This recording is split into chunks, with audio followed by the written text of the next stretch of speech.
আন্তর্জাতিক যেটা রেল, ওটা তো সব স্টেশনে থামাইলে ওটা তো লোকাল হয়ে যাচ্ছে। হাতগুড়িয়ার ওখানে কিন্তু আরেকটা পার্কও করার আমাদের একটা পরিকল্পনা আছে। শিমুলিয়ার যে পোর্টটা, এটা কিন্তু পদ্মা সেতুর এই প্রান্তে। প্লাস আমরা শিমুলিয়া না, ওই সাতগুড়িয়ার ওখানে কিন্তু আরেকটা পার্কও করার আমাদের একটা পরিকল্পনা আছে। আজকে আমি যাওয়ার সময় ওই জায়গায় যাবো। আর আপনারা জানেন আমিও কিন্তু এখানকারই সন্তান।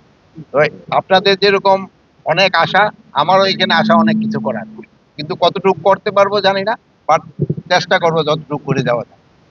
আর আমি প্লাস আজকে দুইটা মনে হয় পূজা মণ্ডপে আমি যাব।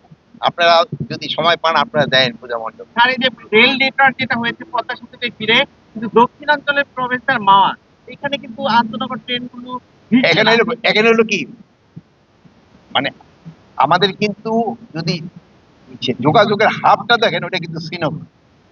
যে ওন থেকে কিন্তু সব জায়গায় যেতে সুবিধা।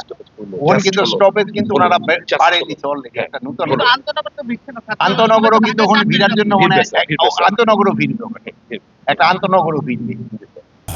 বাংলাদেশের শক্তিশালী thermic steel bar famous steel limited. মাওয়াটা তো অরিজিনাল মাওয়া তো ধরেন ভাঙতে ভাঙতে চলে গেছে এদিকে। আর শ্রীনগরে দিলে হলো কি, শ্রীনগর থেকে রাস্তাটা ধরেন ওই দিক দিয়ে একেবারে দোহার চলে গেছে, এদিক দিয়ে একবারে মুন্সিগঞ্জ চলে গেছে, আপনি সাইড দিয়া নিমতলি চলে যেতে পারেন, এদিক দিয়ে মাওয়া চলে আসা কি বলে হলদিয়া, শিমুলিয়া, তারপরে সাতঘরিয়া দিয়া লৌহজং যেতে পারেন। তো এই জন্য ওই একটা একটা আন্তর্জাতিক যেটা রেল, ওটা তো সব স্টেশনে থামাইলে ওটা তো লোকাল হয়ে যাচ্ছে।